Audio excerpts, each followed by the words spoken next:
Cannons unite with a Boba Fett swagger and the Jedi's in sight. It's a comic book cocktail, shaken and stirred. We're the coolest cats in the whole nerd herd. Grab your badge and strike. Oh, hello everybody. Welcome to Concast, the greatest of all the casts. The cast of Anyway, Con, we're yeah. live, we're on Facebook. I'm checking right now. We're good to go. Okay, yeah. Sorry, we're 20 minutes late, guys. That was me. We got on. I got to bitching, and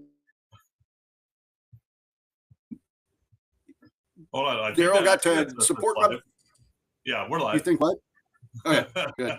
I am switching accounts and getting that all set up real quick. I hope, because I got a little distracted here. Get the layout back the way it should be. And okay, we'll go so how you been doing? I'm doing all right, as you can see, and I kind of mentioned beforehand. But for those listening, it's just me tonight. There's no Cookie next to me. He moved out a week and a half ago, something like that. He got his own place. Things are going good. He was going to come. He was over here earlier, but he is sick today. Like, he's just genuinely sick. Yeah. So he called me about 30 minutes, well, about an hour ago now, and said he just can't make it. I was like, that's all right. We'll have more fun without you. And here we are. So yeah. I'm only saying that because I'm hoping he's watching. Shiza. You getting up? We'll all listen to your phone call. My coworkers. It's after hours. I'll talk to them later. I am so trying to get this shared, and normally I have no problem sharing this up, so I might not get anything shared tonight. We'll see. But sharing is caring. But I got stuff to talk about tonight, so that's good. I mean, we've been off 2 weeks because we weren't here last week. I mean, we didn't do last week. You were sick, we did the week before. Yeah. What? You were sick last week, right? Wasn't that it? Or yeah, I was just under the weather. Just wasn't feeling good. I didn't want to plaster on a fake smile and fake it. So yeah, I've done that plenty of times. I've done plenty of WAG shows like that. Shit. I know, but you're getting paid for those. Most of them. Which is something I got to do. I've been doing contracts the last few days, and it's that time of the year, man. It's beginning of the year. Everybody's reaching out. They're needing contracts done. And I was like, oh, we're going to take it easy this year. We're only going to do, maybe 24 shows. And holy shit. 24 shows. Yeah. That's about half of what we've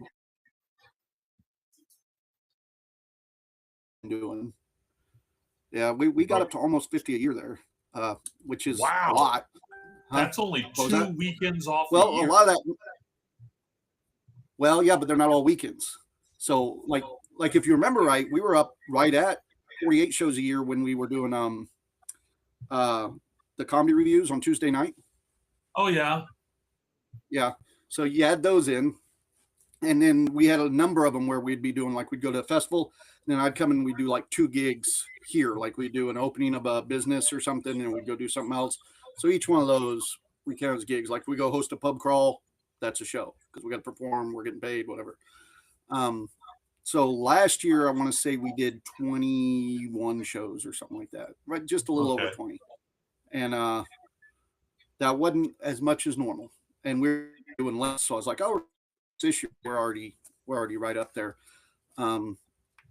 A lot of them are simple shows. Like, I still haven't confirmed for McConnell yet. I don't know if you guys have. I haven't seen anything on McConnell, but okay.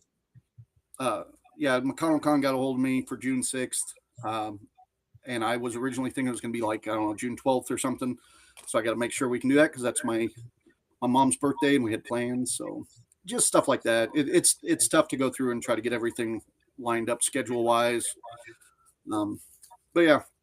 So that's been a lot. Let me go ahead and throw that on the calendar. I mean, are they solid on June 6th? I don't know because I haven't confirmed yet. But tell you what, I will simply look at the email while we're talking. I'm sure everybody watching wants to hear this. Well, this is the magic behind the magic. All right. I tell you, I've thought about doing a podcast where I just go, okay, this episode's all going to be about booking shows. Because the way look at me and go, well, I'd help book shows if you'd teach me. And I've taught some of them. I've talked about it, but I can tell not everybody listens, because then next time we talk about it, like, I have no idea what to do. And it's like, well, I've explained it a bunch and each show is going to be different. But yeah, I thought about just even doing one right here. Where I'm like, okay, I'm going to show who does. Oh, shoot, I should put it on chat. Hey, John, talking about you earlier today, damn it. Mainly because a picture I posted today you took. So from Planet Comic-Con. So yeah, I thought about just doing that. So then, because that's one of the biggest questions I get from new acts all the time. How do I get hired for events? How much money should I ask from events? That kind of shit. It's like I could do easily a couple hours on that if we needed. Well, make sure that if they're a good act, that you tell them to overcharge. That way they won't be horning in on your business. Yeah. Say that again. You froze up on me. Yeah, I said, make sure if they're a good act, you tell them an amount that is overcharging. That way they won't get any, shows, and they won't, horn in on your business and make you look bad. Oh no, I've learned that lesson plenty of times. I've there's acts I've helped. I could sit here and tell you easily a dozen major acts on the Ren Fair circuit or Comic-Con circuit that I started them. I got them. They would have never got started if it weren't for, this or that. But I've definitely gotten a couple where I'm like, if it wasn't for us, I didn't get. Yeah, they would have never got it. No, they were around. They were doing their thing before me. I do believe, though, I think the first time when they became a full music act and no longer were a sword fighting act, I think we were the first higher than Kansas City. I think, but I can't remember. But yeah, no, because they used to be a sword fighting act. That's why they're called Musical Blades. They do sword fight, a couple songs in it, and then after a while, Al used to wear a wig with long hair and all that. And after a while, it became mostly music. So it's like I remember back when I first started with the Wags, when I had the long wavy hair. Long luxurious hair. Yeah, it was. It was my glorious mane, and then it fell out. All right, now I do know there's a number of things I want to talk about. Like I know I'm going to talk. I want to check out that new Lobo clip coming up. Load it up. One thing I haven't talked to you about, and it's political, but I'm going to bring it up tonight because it's going on, at least in my con world. I'm in a number of groups that run conventions, where we all share information and stuff.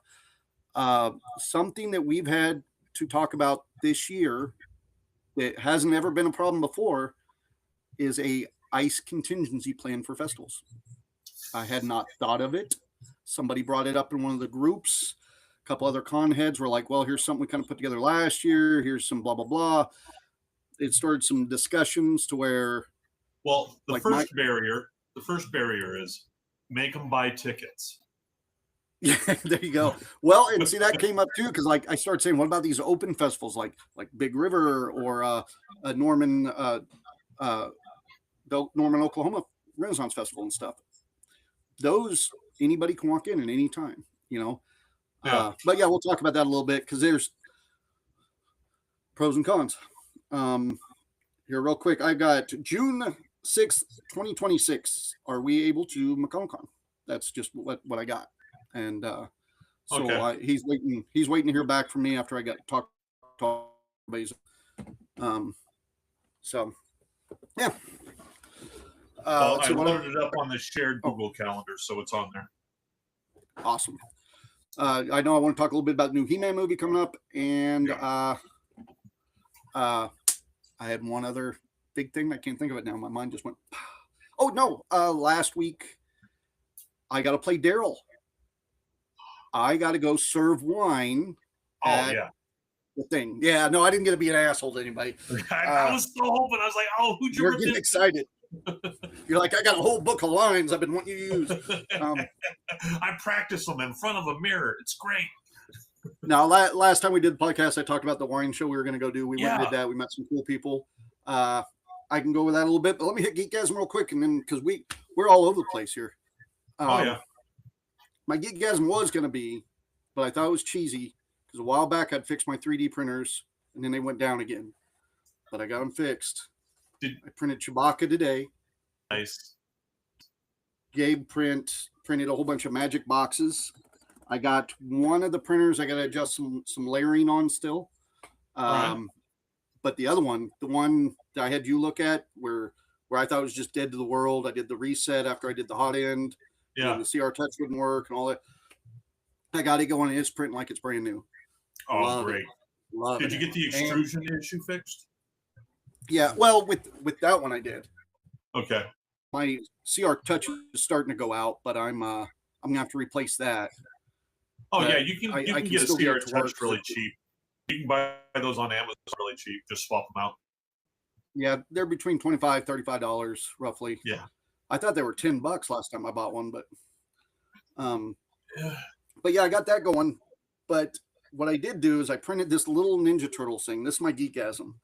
Printed this little bitty Ninja Turtle silhouette thing. I was like, that's cool. I'm gonna paint it black. I'm gonna put it on a frame. And then next thing you know, by the end of the day, I had made this. So on the audio, this isn't gonna look cool. But this is a Turtles. You can see the little thing I printed up there. Okay, This yeah. is a Or for those just listening, deal that I made. he has framed Huh? up some Ninja Turtle comic books, some originals, Yeah. I'm assuming. Yes, yeah. You don't just say some. These are the original, done in 1984, 1985, printed out of Eastman and Laird's garage.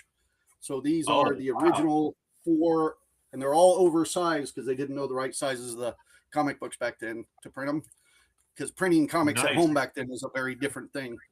So they Very much so. oversized So these. he and has taken all 4 of those and put it into a nice picture frame. And on the bottom of the picture frame, he has 3D printed the Ninja Turtle silhouette so that it's attached to the bottom and it's, popped out. So it's like a 3D pop out of the silhouette of the turtles. Very nice. And I just did a drop down color of each cover is a different color. So I did their cover colors behind them. And you can't see it on the thing here, but each one of these is signed by Kevin Eastman with a little picture of a turtle he drew.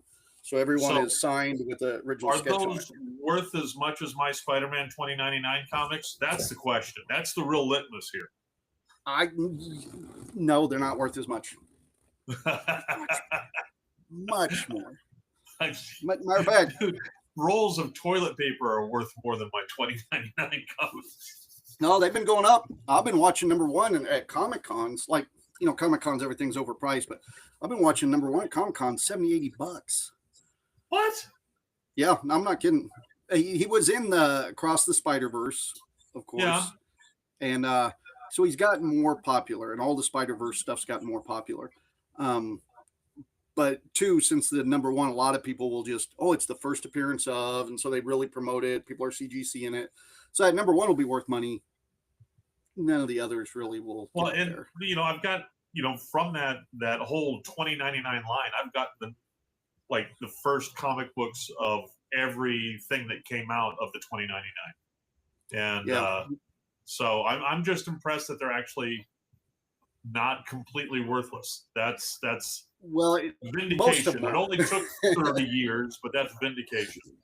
Most of them are completely worthless. Like you go get a Punisher 2099.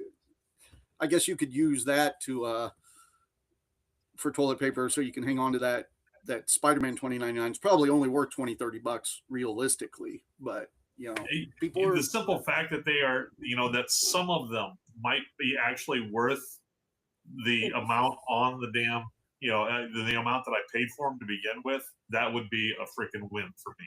Okay. Sorry, I hadn't been paying attention to chat. There wasn't much going on. I got so John said, the Star Wars Pirates one. Yep, that's the picture I was talking about. Really thought of Musical Blades when you said that. Only joking way too. Yeah, no, Blades. No, they had their stuff going on. But I can point at a number of groups. One group we helped just disbanded today. Made me sad. Our good buddy Jake that does the Gateway Pirate Festival and everything. Yeah. They had Totally Lost. We've had him on the show. We helped him when they started Rum Runners, even named the group, all that stuff. He's not going to stop performing, but Rum Runners next show or last show, not Rum Runners, Totally Lost last show will be the Gateway Pirate Festival next weekend in St. Louis, Missouri. And Jake's going to go on, keep performing. So is Dom. They're going to keep performing, but he's going to do a little show called Smoking Friends for a little bit and then move on from there. So hopefully he tunes in tonight because I can ask him more. And Sean, hey Sean, how's it going? Good evening. And Noise, John.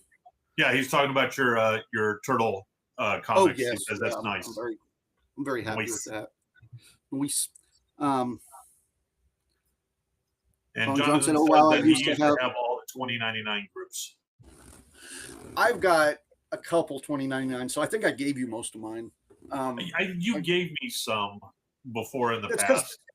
I would find them in quarter bins and shit. What? Oh, shit, you know, like you'd be at a Comic-Con, you'll have your dollar bins every once in a while. In the day, you used to get quarter bins, but it'll be like, oh, it's 20 comics for $10. I'll grab those 2099s for Daryl. They're fucking Star Trek or something. But all these are mine. And then, but I've got an X-Men 2099 here signed by Arthur because it's signed by Arthur. I'll keep that. But other than that, I never really got into those. John sold all my comics for rent when I was younger. Breaks my heart. Had 3 long boxes. John, you wouldn't be surprised how many people I've run into. Like I used to go appraise comics for people in stores and shit. And then you'd go, like you'd tell people I'll help you sell them. Most people wouldn't. They just wanted the appraisal. And unfortunately, most people, when they get an appraisal for comics, they go, oh, it's not as high as I thought it would be. And then they get upset and they don't believe you, you know, because most comics just aren't worth as much as people think. But all the time, then you talk to somebody a year or two later, you go, what'd you ever do with those comics? I sold them all for $100. You'd be like, you had $2,000 worth of comics there. What the fuck? Well, I needed money real bad. Why didn't you call me? You know? And then you see all these great comics that and usually it's some comic store. They take them to a comic book store. The comic book store gives them 10% of what they're worth and ends up reselling them. And it's a sad thing to see. But anyhow. Yeah, it's the GameStop kind of thing. I actually saw this hilarious post the other day. Somebody had posted up that they had like a wall display. They had every Super NES game ever published, and it was all on a wall display. They had their full collection, and their GameStop popped up there that said, you know, we value that at $20. We what? I didn't catch that last line. What? GameStop was valuing it at like $20. Yeah. Oh, I've been into comic stores too, where I'll get that.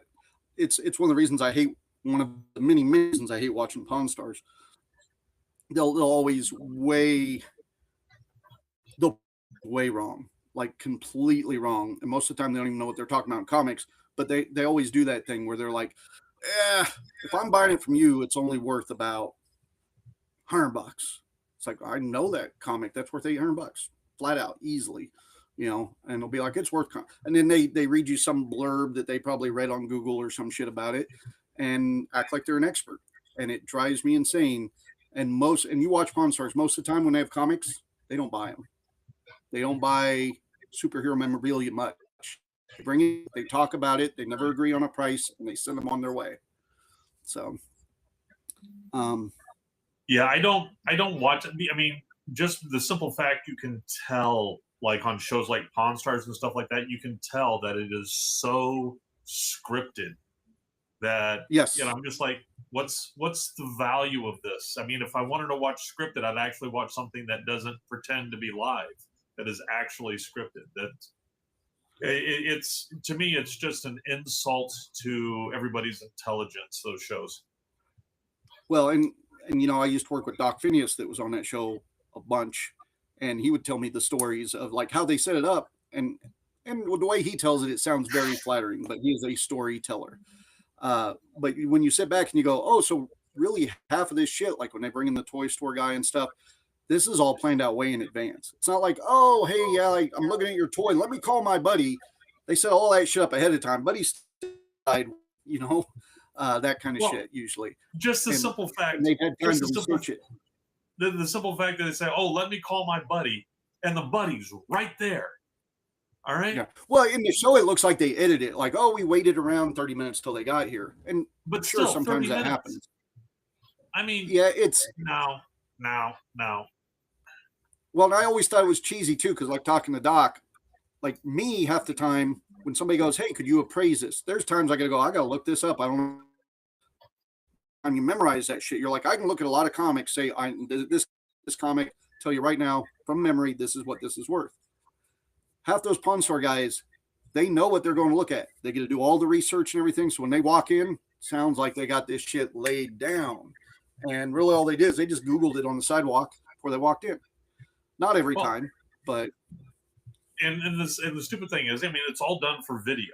I mean, it's all done for content, because that entire thing could have been done with a text message and a photograph of it. And possibly some of it you got to put hands on, but yeah, they're looking for. And I know some of that stuff, like when it's all for content. It's all for content. That's all it is. Such a fake show. Which, by the way, Kelly says, "What's up, nerds?" Hey, Kelly, what's up? We're gonna watch that He-Man trailer. Talk about that a little bit. I would love to hear your opinion on it. Which we can do some of that whenever, because I've got it loaded up. What you want to talk about tonight for sure. But I wanted to talk about the winery thing and the ice thing, and other than that, these videos. So I could fill a half hour. Let's get the videos out of the way so we don't run out of time for those. Sounds good. All right. So let's Kelly start off. I hate those shows. Do we want to start off with the Lobo or with the Masters of the Universe? Start with Masters Universe one. That'd be nice and easy. Okay. This came out last week, I think.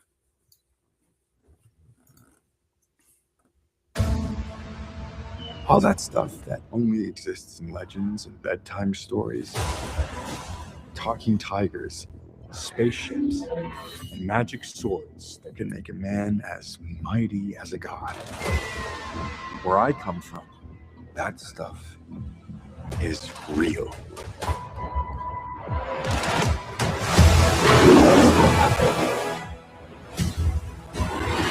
Why did you send me away? I wanted you to be safe. So I sent you to a place I knew that they'd never find you. There's... This obsession with nerd stuff and sword things, it's not a good look for human resources.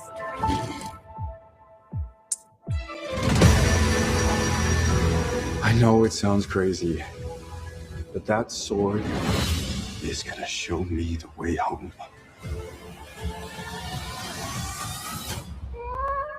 Sir, you can't do that. Don't worry, the sword's mine.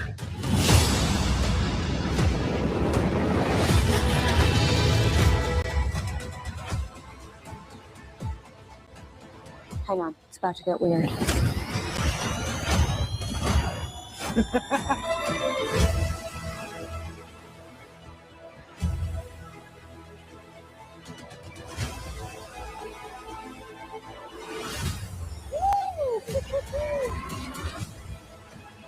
What am I supposed to do?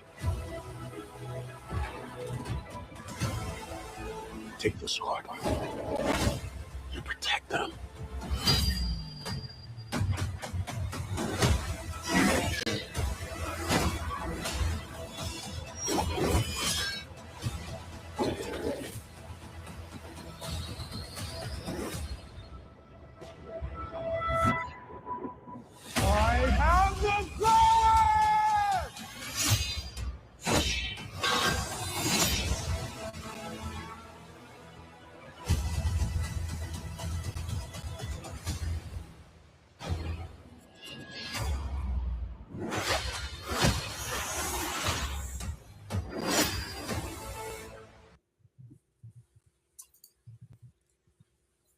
It looks like it's going to be fun. I have heard people saying stuff like maybe this could be like Jared Leto's redemption thing. And I would like to point out once again that Jared Leto never does any good in a movie that he's the star of. But supporting, he does okay, especially when you can't see his frickin' face.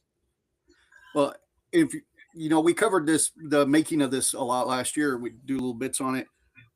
I had not yet seen what's going to look I was so scared we were going to get something that looked like Jared Leto, like they, you know how all the time they'll do that, like, well, we got to make it look like the star. They got their moneymakers got to show, and we're going Jared Leto's face painted white, and maybe his teeth exposed like a zombie or some stupid shit. But I'm glad they made him look like Skeletor. But Skeletor's got a voice, man. If they just give him Jared Leto's voice, I don't know. You notice we didn't hear him. We noticed we didn't hear Skeletor. Yeah, good point. We did get to hear Idris Elba, because originally I was thinking him as Man at Arms was. I hate it when they just swap an actor's race for no reason or whatever. Yeah, because isn't he supposed to be what's her name's dad? Yeah, and he should look like Dave Butkus or Steve Butkus or whatever. I don't know. He's probably the best actor in the movie, in my opinion. Well, yeah, I mean, so it's I'm okay with it. Yeah. Kelly says, which I think, Dad. Thank you, Jonathan. A lot of people know, but Kelly's like a He-Man fucking aficionado. Big nerd on He-Man. So he says that the statue was the first prototype of the human they did. I wasn't sure on that. I do know that originally He-Man was going to be Conan, and that they basically He-Man's based on the idea of Conan.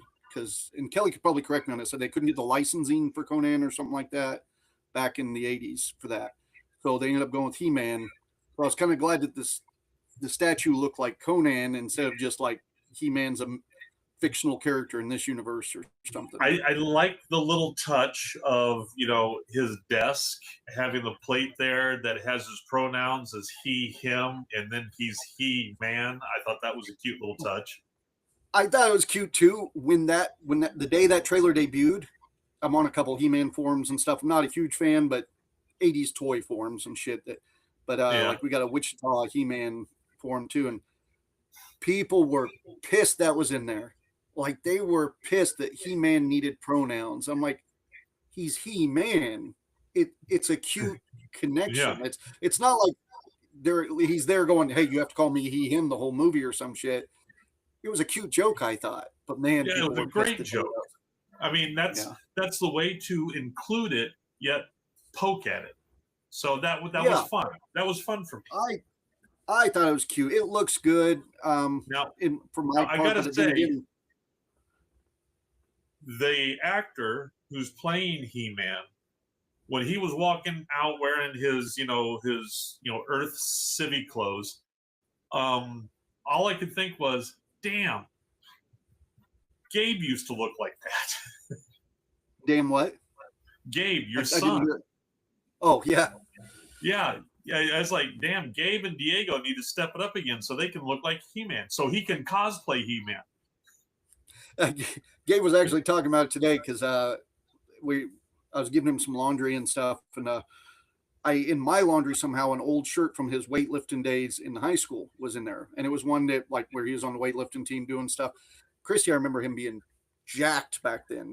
That's when he broke that world record, was wearing that shirt and stuff, and pick it up, and it looks like it's this freaking big. Like Gabe won't even fit in it now, and it's not that he's gotten fat or anything. He's still a big boy, and he's grown, but he was so toned then, I'll say.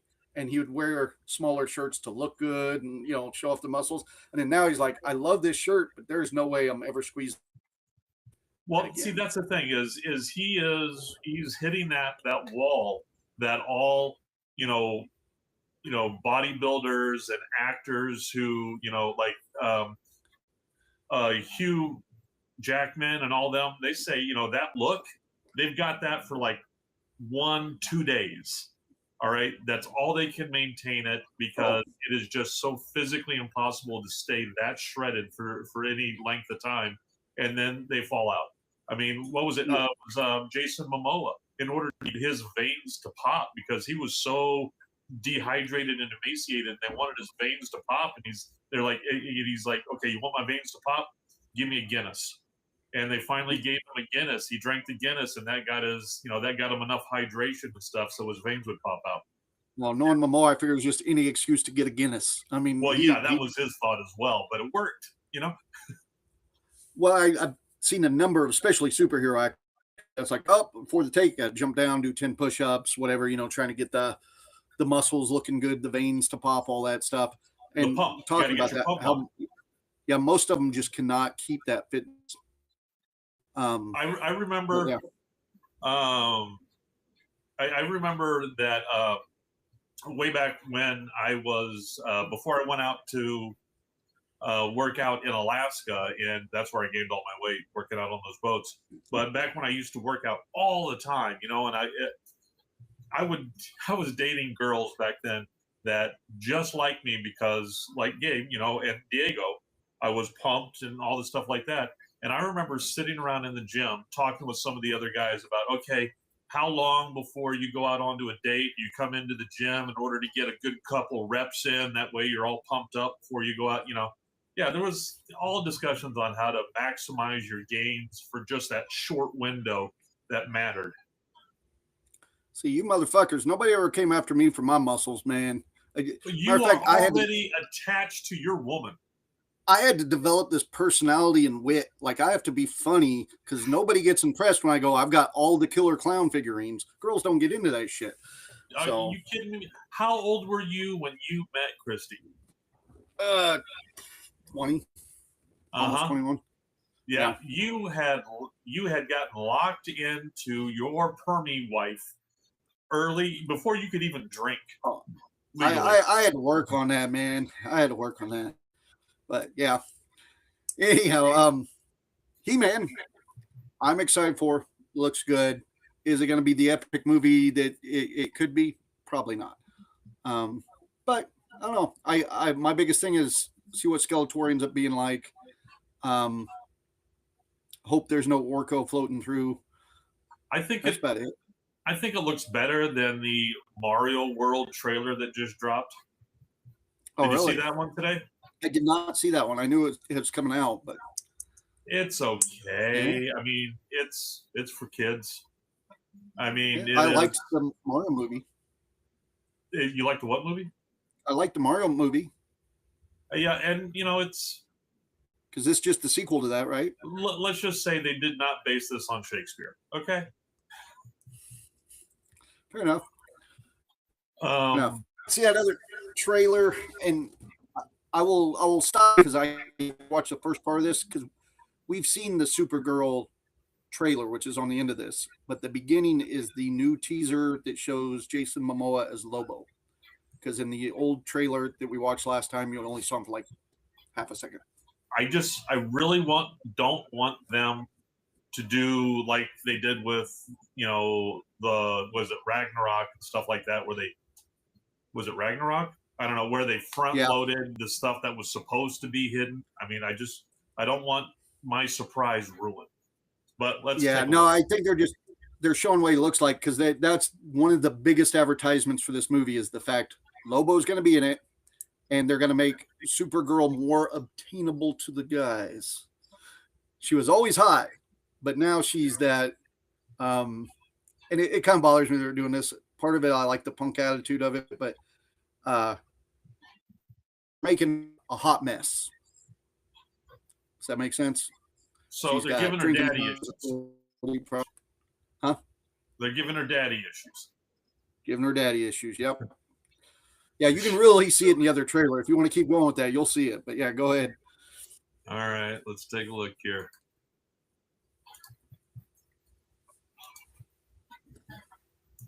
Okay, volume up.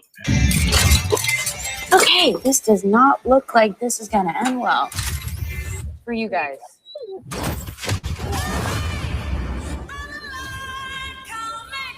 What was it like to lose everything in a day? Kurton didn't die in a day. Gods are not that kind.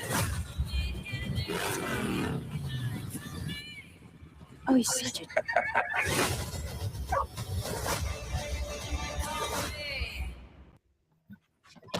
That's it. We want to cut it there? that was it. That's just a little teaser trailer, but we got to see Lobo's bike. Got to see Lobo, of course, and he looks good. He does. He does look good. He does look good. I'm not big in on the DC, but this looks like it'll be a fun movie. I mean, I'm more of a Marvel guy, but to give you an idea, Lobo was Deadpool before Deadpool was Deadpool. Like all the wit, the third wall breaking, all that shit that Deadpool does. Mm-hmm. Lobo did all that shit before in DC. And it took off. It was a big deal back in the early 90s. Oh, yeah. I remember when he came out, even I, on the periphery of the comic book world, heard all the hubbub about Lobo. Yeah. I've always been a pretty good Lobo fan, and I liked him because he was a little more crass even than. Well, and that's one of the things that Lobo had to wait for. Lobo had to wait, one, for an actor who could play him well, and that's Jason Momoa. And two, they had to wait for the studios to allow a movie to get made that would showcase him. Just like, Ryan Reynolds had to push so hard to get a movie that is a Deadpool good movie. Because if he had not pushed as hard as he did, and somehow that little montage had been released somehow, if he hadn't done that, or they hadn't done that, then if there was a Deadpool movie, it would have been so neutered that it would have been a travesty. Well, and that's exactly what Wolverine Origins was with Deadpool. They neutered him hard, and Ryan had to fight for a few things in there, and those were the only good scenes with Deadpool in them, were the ones that Ryan fought for. So it was, if it weren't for Deadpool, we would not be getting a good Lobo. I would go but they're going to ruin him. They got the right actor, they're going to ruin him. And it helps that Momoa's a fan too. Yeah. I mean, and it's not necessarily, yes, they had to have Deadpool before we could have the Lobo. But the thing is that now the studios are willing to make a movie that, will go into the R rating if it needs to. And a Lobo movie needs to go into R. Right. Well, and I think it's good they're teaming her up with Supergirl or something, instead of just throwing her in with Superman. Because you got to be able to showcase that personality a little bit, and you put him around Superman or somebody, he's just going to come off as a jerk. And like he's only there for comic relief, and he's a great character now. He wasn't when he came out. He's a great character now, and they need to run with that. I would like to postulate that Superman was a better character when he was first released than he is now. Sorry, you cut out what? I said I would like to postulate that Superman was a better character when he first came out than he is now. Ooh. I could see the argument behind it. I mean, once you make a character so overpowered and so godlike, it stops being something that can be relatable. And I think they have done that with him. They Goku'd the crap out of him. They one-punched the fuck out of him, and now he is unrelatable. They've one-punched him, and they made him too much of a Boy Scout over all the time. Because Lobo is pretty much as powerful as fucking Superman. I mean, arguments can be made with all the extra power Superman had, but a toe-to-toe fight, I mean, that's a good match. And A, he started out as a shit character, and B, he has personality. And that's not me bashing on Superman so much, but Superman, if you're writing for Superman, not only are you screwed because of how powerful he is, but the Boy Scout mentality. I mean, just look at the Man of Steel movie with Henry Cavill. The fact that he killed General Zod in that movie and everybody went fucking nuts because Superman doesn't kill. It's like seeing Batman use a gun, which Batman will use a fucking gun. But like the general public feels like they need to bitch about it. They just don't know the characters well enough to go like. My problem with that whole movie was it would have been better off just giving the city to Zod. It would have done less damage. Yeah, probably less people would have died. Yeah. Too. Yeah. We are free over our smoking remains. Yeah. There were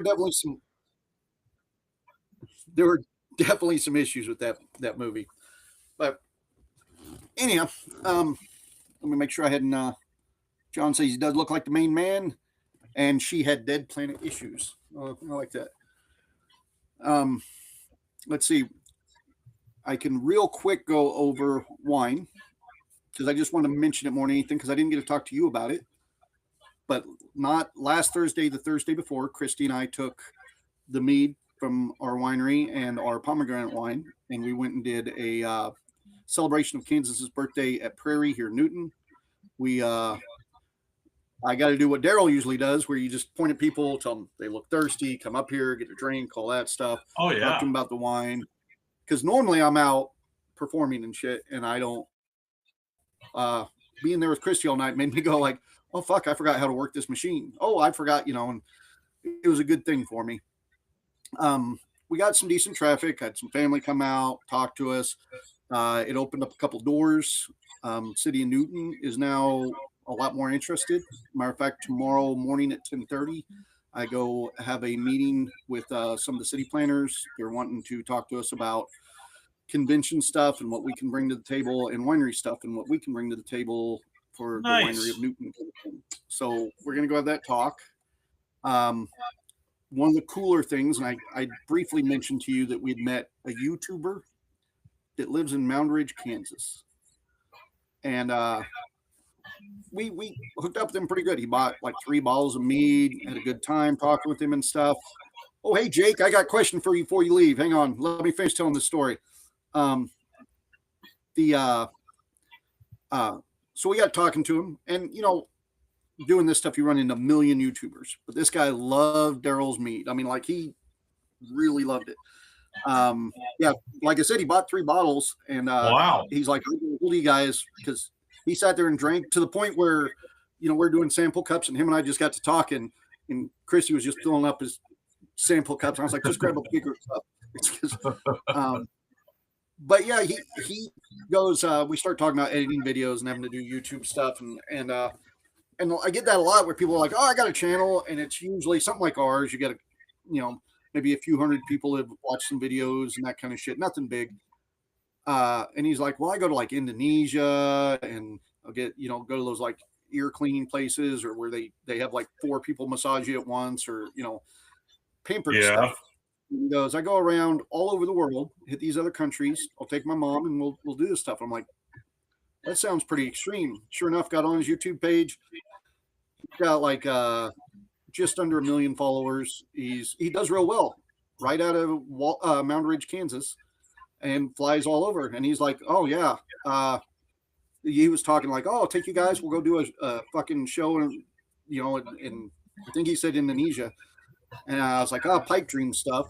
But the more we got to talk, and the more I realized, no, the guy's all going and he did a video there of coming up to the winery and talking to Christy about the wine and stuff, and then he did a banner of where you can buy it. It's gonna be in his next video, and which, who knows, hopefully it'll do well, because I got to get a website up now, because the last video he had was 2 weeks ago, and I want to say that was like at 87,000 views or something for 2 weeks. He's got others that are 2 million views. So it's like, oh, that could be a good hookup for us. That gets a little traction. That's nice. Yeah. So far, out of that little 3-hour thing we did, it got us 2 pretty good connections, and I'm kind of excited about doing some more stuff with that. So yeah, shit, Jake, take me along. Yeah, I want you to take me along with you next week, because I was talking next weekend is Gateway Pirate Fest, right? And question did I say I needed to ask Jake? Damn it, what was it? Because I saw your post today that you are gonna stop doing Totally Lost and start doing Smoking Friends, I believe. And I can't remember what the question was. I even said it right here on the podcast. I said, I got to ask Jake that when I see it. What was it? John's been here the whole time. Damn it, John. You should know. I can't remember. But anyhow, Matter of fact, Christy and I are trying right now to get stuff put together to see if we can make it down to St. Louis. Because if it's going to Okay. be y'all's last go, I kind of want to be there. He just said, yeah. Yeah. Said, yeah, to one of my many things. I don't know which one you're answering yeah to. Apparently his talent is in brevity. Okay, that's cool. Well, that show next week is, I think there's like 10 bands, 2 nights. It's an awesome looking show. It always is.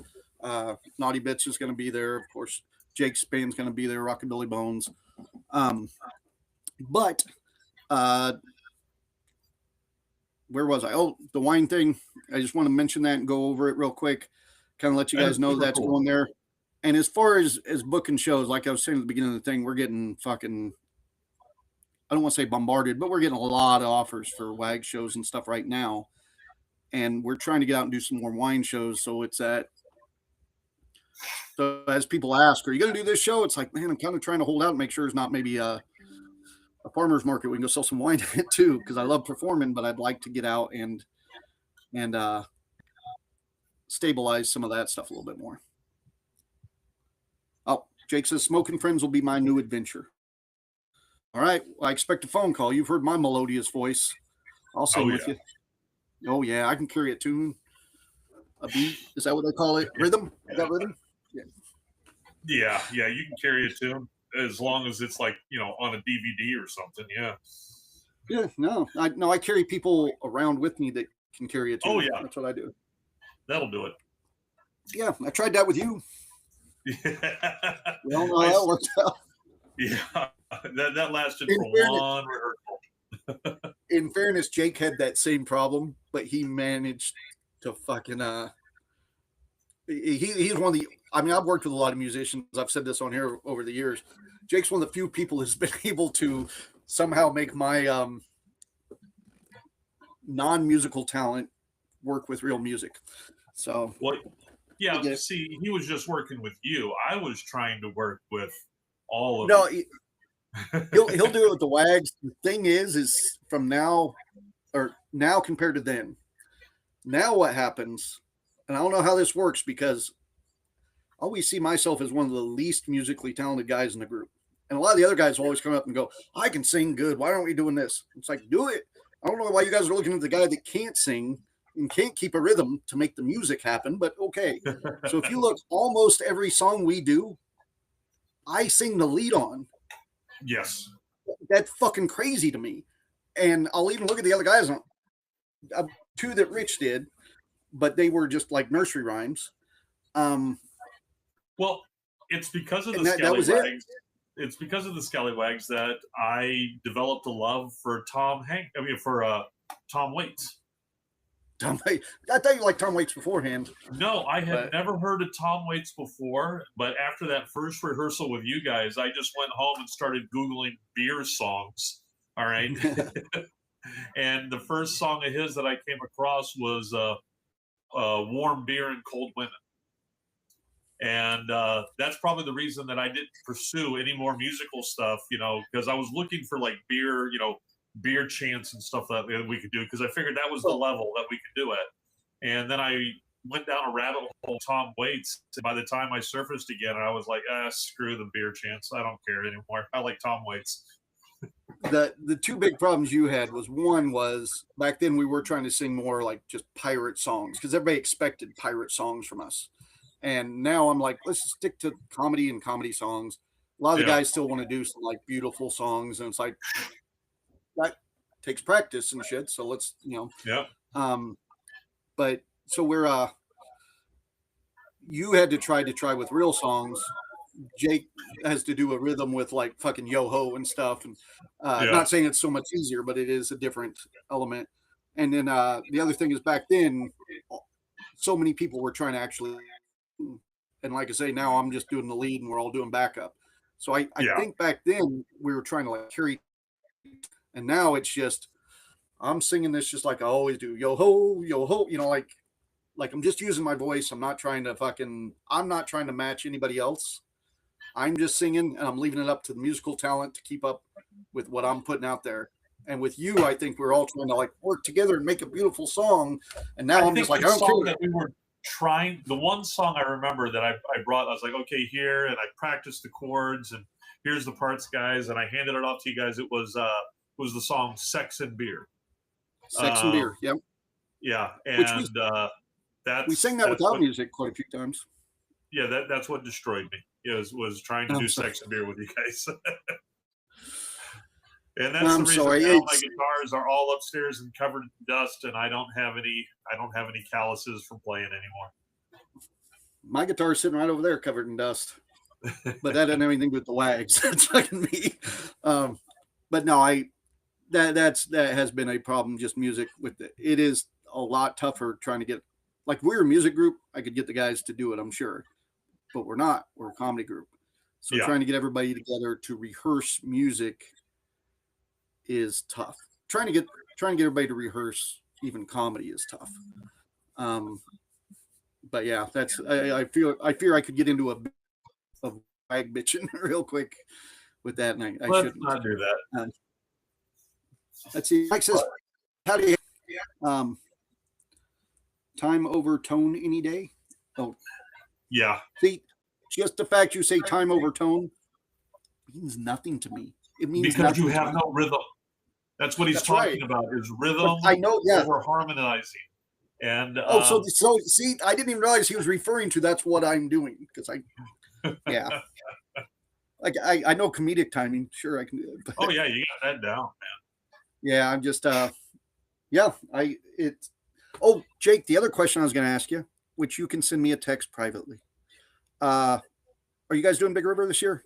I have not heard. I sent a message, I haven't heard anything back.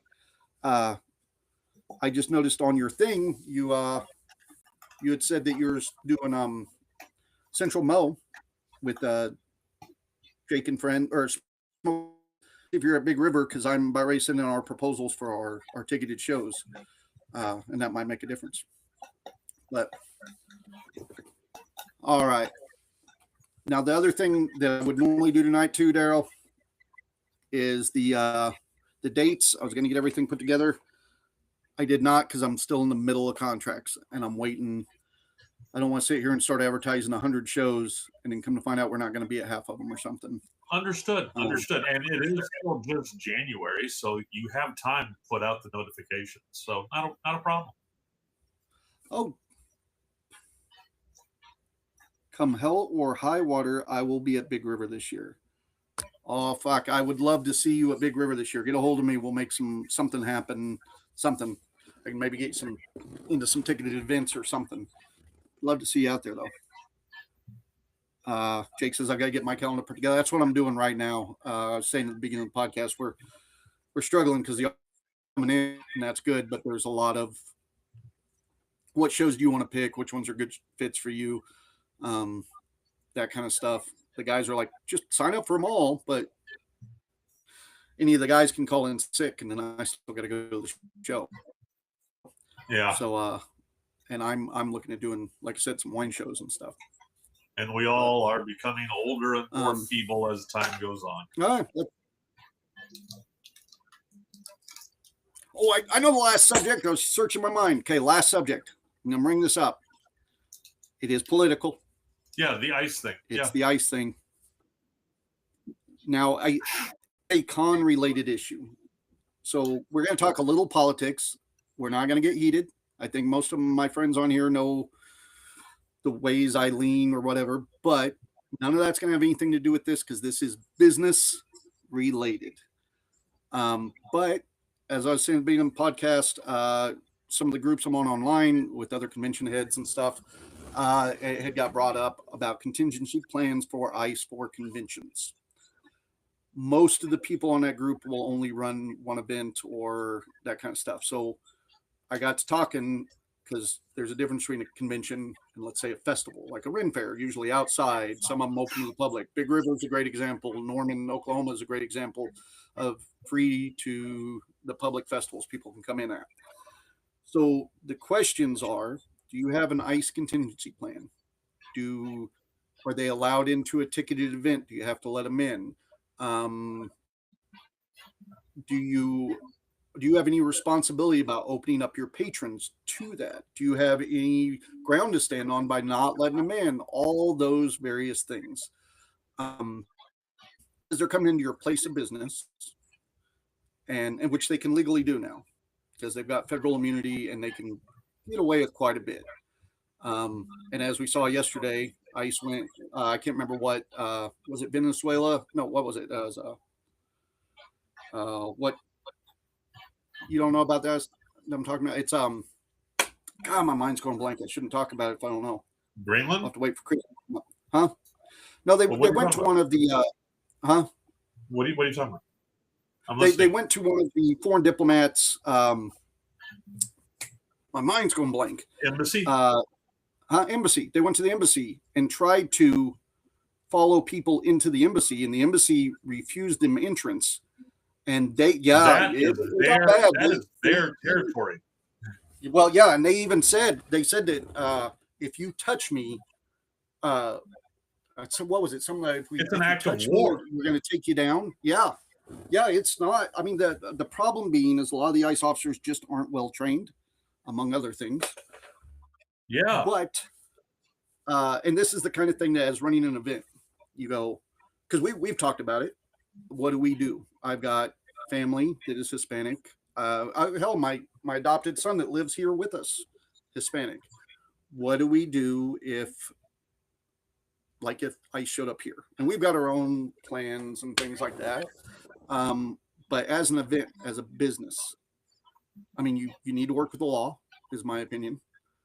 On these chats with other convention heads, there's a lot of political stuff in there where some people are saying they're basing their opinions on their political beliefs and not on their patrons or their business. But it does have a lot of potential. Let's say the Anime Fest, for example. We're doing the Anime Fest. And we've got friends that were born in other countries.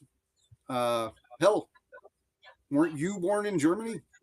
No, I was born Quantico Marine Base, Quantico, Virginia. Yeah. I mean, Frankie in the group, he was born in Germany. My dad was born in Germany. They're not going after us so much, but yeah, what do you do? What do you do if they come into your event? Do you allow them access? And anybody who has any opinions on this, feel free to chime in on chat. But hi, sweetie. We were just talking about the embassy that what embassy was that? Megan is saying Ecuador. Ecuador. Okay, yeah, she saw Ecuador. Yeah, Christy just said too. But so you're running an event, convention, Ren Fair, whatever. They come in, I mean, because what it'll be is they'll show up. Let's say you're running Ren Fair, they'll show up. They're going to want in for free. Of course, you got to work with them. So you got to let them in. You can give them limited access, things like that. How much do you work with them? Do you give any kind of warning to your patrons? Do you let them take over the event? Let's say they want everybody in stage so they can make that kind of shit. Do you let them do that kind of stuff? All these are questions. And we're working on the idea. We're going to have a meeting tomorrow night, and this is something I'm going to bring up with Anime Fest. It's a tough sell.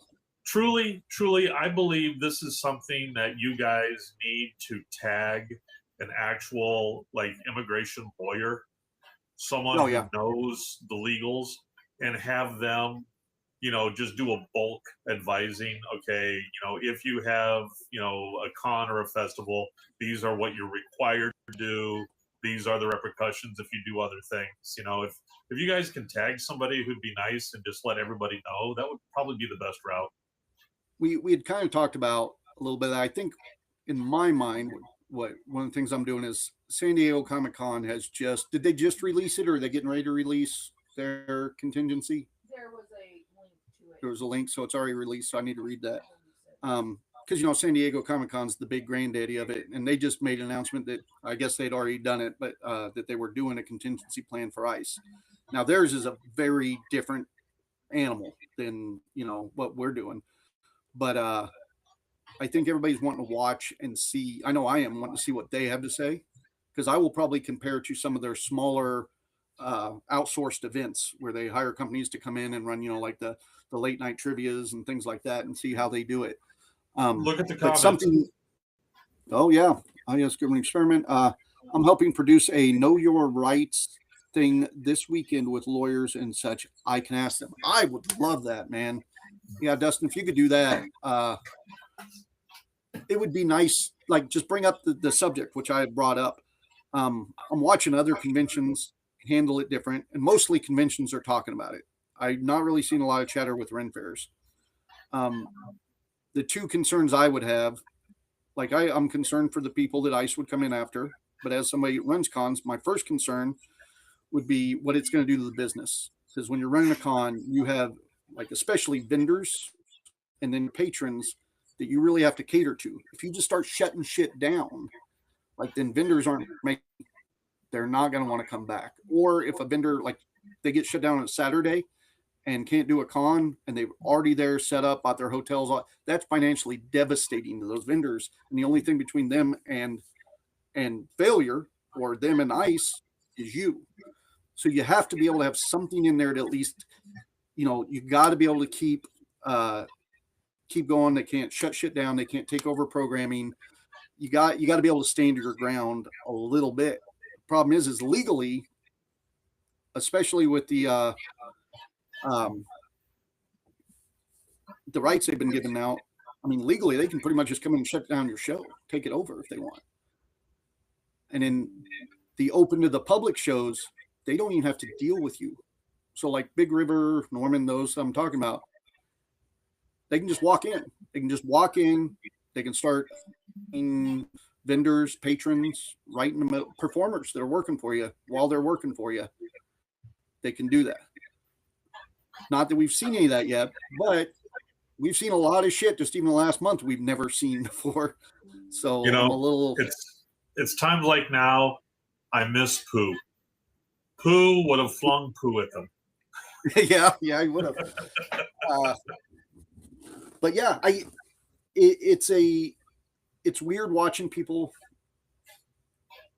talk about it, because it's real easy to get political and start bitching, and because a lot of the conversations online, that's what you're seeing, is just people doing that, like, fuck ICE, or fuck the immigrants, and like just back and forth. And I'm kind of like, the conversation should be about the business, the patrons, that kind of stuff. I've seen a couple plans, most of them for the most part that other people have made have been just bend over and let them do what they want, but videotape everything. Yeah. Yeah. That kind of shit. You gotta not allow things to happen in the dark or in back rooms. Things have to be recorded and broadcasted, because if as it's been said before, if they're willing to do what they're willing to do in front of people right now, what's happening, behind closed doors that we're not seeing. And that's a scary prospect. Well, and I'm hoping to reach out to some of my friends up in that area, but like the only Minnesota area festival I know people that run, any people from the Renaissance Festival, and that's, again, a different animal. So if anybody does know anybody that runs events in Minnesota, I'd love to make a phone call, see what their game plans are, because I'm sure they're looking into it 10 times more than the rest of the country even. Jake says, hey, I say, hey, dudes with guns, I'm going to go stand over here out of the way. Yeah. Now, if I was working a show, that's probably what I'd do. I would just go, yep, I'm going to stand out of the way. And then at that point, I'm almost just a patron watching to see what happens. I might videotape stuff. But yeah, it's when you're running the show. Rearrange it so if if you were running a festival or the con, and some of the vendors might want to be able to vacate quickly if the needs arise, maybe set them up so they're closer to a door, or make sure that the outside where the taco trucks are at, that taco truck has like a free line of sight to just peel on out if it needs to. Well, I know one of the things, like we've talked about the Anime Fest, like we brought in people mainly because they're in America, but like from Korea and stuff. This year I got some people from Japan that are going to be in the country that reached out for doing some panel work, and I'm like, cool. However, makes you a little intimidated to hire people that are immigrants. Man, I tell you right now, if I was someone from another country right now, Japan, China, any place, if I was, I would not, I would cancel all my gigs in the US. I would not be coming here. I feel the same way, but Well, they're talking about they need to cancel FIFA, the soccer tournament that's coming. yeah, I saw a because lot there's about a the lot FIFA. of people that don't want to. A lot of immigrants. Well, and you're and seeing those are it all Hispanic countries usually. as far as on the entertainment side of it all. I mean, you're seeing it with Kennedy Center, Kid Rock's getting it real bad, where like people are just canceling performing with him and stuff. Kennedy Center, they're getting cancellations left and right and left and right. So it does make you go, as how much I do. I do know that there are certain shows that if somebody tried to hire me for them, I wouldn't go do respect of them, but nobody's reached out, so it's a moot point. But Yeah, that's the whole thing too. I mean, what saying there with the whole FIFA thing that's supposed to be coming into Kansas City. Kansas City is putting out quite a healthy chunk of change to host that, and there's a good chance now that the entire thing will fall through, and that will be devastating for the economy. yeah, well, and again, like it'd be real easy to get into the political of it because I got a lot of opinions there. We all do. And I'm trying to look at it from, like the entertainment convention world a little bit. It just, it does affect things across the board. Enough to the point when I was interviewing for that Theo Vaughn podcast a while back, Christy and I started talking about it, and we went back over the interview I did. And he was asking me about different things affecting, and the only political thing, the fact that the tariffs have been hurting a lot of vendors. A lot of vendors have gone under because of it, which then it's a snowball. And I said it real nice. And, like Theo Vaughn's a very large Trump supporter and stuff. And as we rewatch that, it's like, that might have been the moment right there that I didn't get hired for the podcast. Yeah, was that moment. And that's what we're thinking now watching it. Because the rest I was charming as fuck. But yeah, I don't know. Yeah. Well, sir, it is 8:30 and I need to get the dinner stuff done. Yeah. I need to go start some 3D prints now that I can do that. And Kelly, I got my 3D print. Everything's printed for your dinosaur. I'm starting painting. Well, I already started painting. I'm painting now. So we'll see how it goes. I'm going to send you this video of this guy that I watched. I